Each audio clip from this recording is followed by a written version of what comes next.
তার সাথে তার সহকারীরা তারা পরিষ্কার করেছে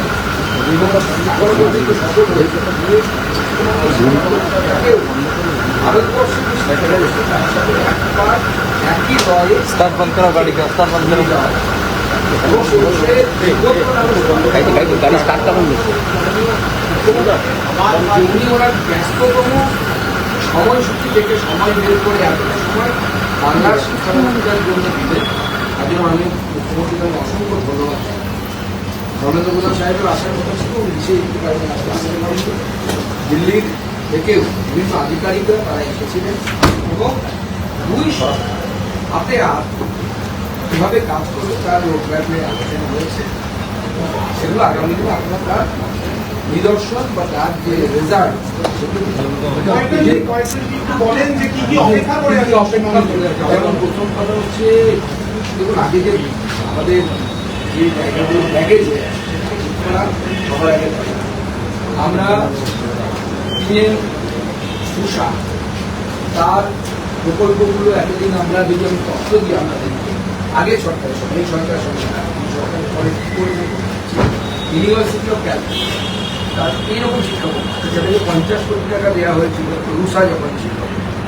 তার মাত্র 14% থাকে 14.74 মানে 15% হয়েছিল বা ইউটিলাইজেশন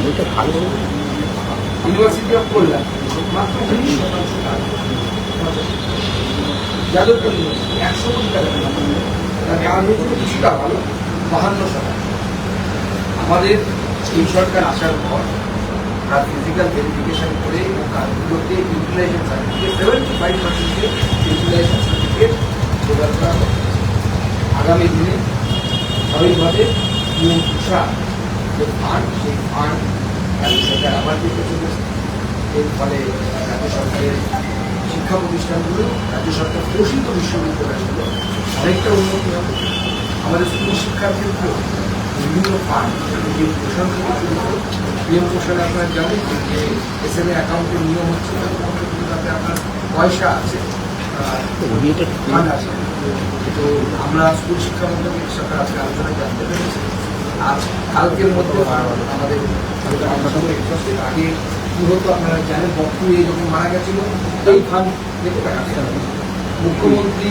মুঘলগঞ্জে কম্বল দিয়েছে পোষণের পয়সা এই সমস্ত অনিয়মগুলো সেই সময় রয়েছে সেই সময় এখন জিনিসটাকে পুরোটা ঠিক জায়গায় নিয়ে আসা হয়েছে এবার সেখানেও পিএম পোষণের টাকা শুরু করবে অর্থাৎ এক কথায় যদি বলি যে একটা থেমে থাকা গাড়ি আবার পুনরায় চলবে এছাড়াও আইআইএম কলকাতা তার একটা বড় প্রজেক্ট 500 কোটি টাকা কেন্দ্র সরকার বহুদিন ধরে আটকেছে রাজ্য সরকার যে মিনিমাম কাজ ক্যালকাটা মিউনিসিপ্যাল কর্পোরেশনের একটা এনওসি লাগবে সেটাকে আটকে রেখেছে তো সেই জন্য আমি ধন্যবাদ জানাবো আমার মাননীয় মুখ্যমন্ত্রী শিক্ষামন্ত্রীদেরকে তারা ইনিশিয়েটিভ নিয়েছে ওখানে এনওসি পাওয়া যাবে আগামী দিনে প্রপোজাল যাদবপুর ইউনিভার্সিটির জন্য গেছে ইনস্টিটিউট অফ এমএসের জন্য আশা করছি সেক্ষেত্রেও আমরা পজিটিভ রেসপন্স পাবো এবং এই ধরনের বহু প্রকল্প যে প্রকল্পগুলো আটকে আছে কোথাও কেন্দ্রীয় বিদ্যালয়ের জায়গা পাওয়া যাচ্ছিল না কোথাও হচ্ছে আমাদের একলব্য বিদ্যালয় তা নিয়ে সমস্যা কোথাও জওয়াহর নবোদয় বিদ্যালয় তা নিয়ে সমস্যা সেই সমস্ত জায়গায় মুখ্যমন্ত্রী বলেছেন কোনো জমি নিয়ে কোনো জায়গা নিয়ে কোনো সমস্যা হবে না সব সমস্যা এছাড়াও একটা প্রপোজাল রাজ্য সরকার আমাদের কাছে আগামী দিনে দেবে এটা এখন দেননি ওনারা সেটা হচ্ছে কোনো এক সময় আমাদের যে বেসু অর্থাৎ শিবপুর সেই শিবপুরের কাছে প্রপোজাল ছিল যে তাকে আইআইটিতে উন্নত করা সেই সময় তৎকালীন রাজ্য সরকার সেটা রাজি হয় তার ফলে সেটা আইআইএসটি হয়েছে কিন্তু এখন রাজ্য সরকার চাইছে তারা প্রপোজাল দেবে প্রপোজাল দিলে পরে রাজ্য সরকার অবশ্যই বিবেচনা করবে সেটা তো আইআইটি করা যায় কি যায় যাদবপুরের ক্ষেত্রেও কি এরকম কোনো পরিকল্পনা যাদবপুরে যদি উল্লেখ করবেন তার প্রপোজাল অলরেডি পাঠানো হয়েছে তারপরে কথা 60% ব্যাপারকে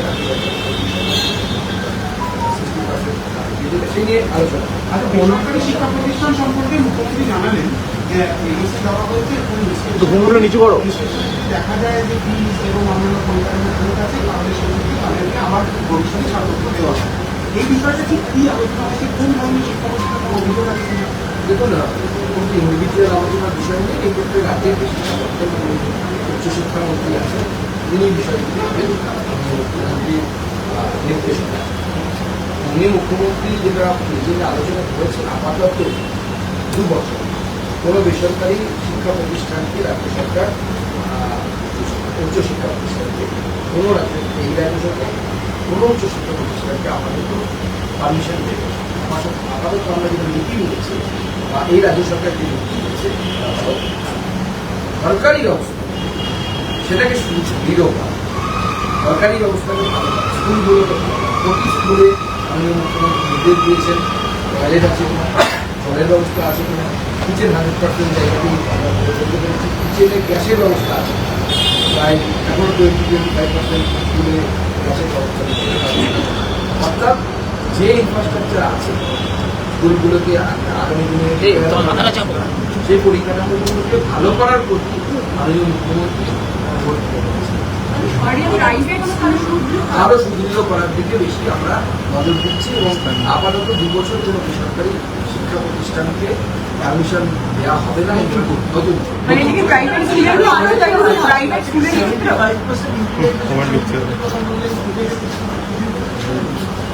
রুসার ক্ষেত্রে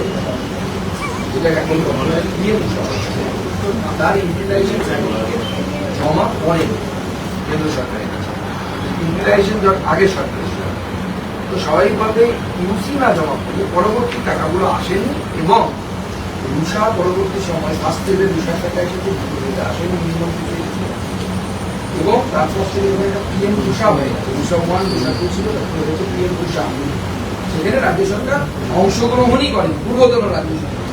আমাদের রাজ্য সরকার বর্তমান রাজ্য সরকার মাননীয় মুখ্যমন্ত্রী শুভেন্দু অধিকারী সিদ্ধান্ত নিয়েছে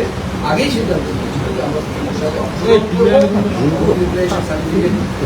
পৌঁছে দেওয়া হচ্ছে ওরা পিএম রুষার টাকা ঢুকতে সক্ষম দেবে অর্থাৎ এতদিন যে টাকাগুলো অনিয়মের জন্য বন্ধ সেই অনিয়মগুলো কাটিয়ে আবার রাজ্যের শিক্ষা দর জ্যাকে আরে তুমি বোনটা কি করছো তুমি ছেড়ে দাও না একজন হাতে দিয়ে দাও শিক্ষামন্ত্রী বলছি বন্ধ করতে যেটা বেসরকারি ক্ষেত্রে দেখি আচ্ছা আরেকটা লাস্ট প্রশ্ন আজকে টেট নিয়ে টেট দেবো না এই যে আপনার বলছেন একটা বড় মিছিল শিক্ষকরা করেছেন কর্মকর্তা আপনি তো জানেন এই বিষয়ে একাধিকবার আপনার সঙ্গে আলোচনা হয়েছে কোনো বার্তা দেখুন আলোচনা অবশ্যই হয়েছে এবং মাস্টারবাবুর সাথে হয়েছে এবং উনি ওনারা হয়তো আমার কাছে আমাদের সময় চেয়েছেন ওনারা আমার কাছেও প্রতিবেদন নিয়ে সম্ভবত আমাদের সম্মানীয় মন্ত্রীদের কাছেও যাবেন এবং যেহেতু বিষয়টি আদালতের রায় সেজন্য আমি বা কোনোই সাংবিধানিক পদে বসে থাকা কোনো ব্যক্তিকে বেশি কিছু বলা সম্ভব নয় তবে এটুকু বলতে পারি আমরা শিক্ষকদের সমাধান করেছি সম্মানীয় শিক্ষক শিক্ষিকারা যে দাবি চলছে সেটা অযৌক্তিক নয় এটুকু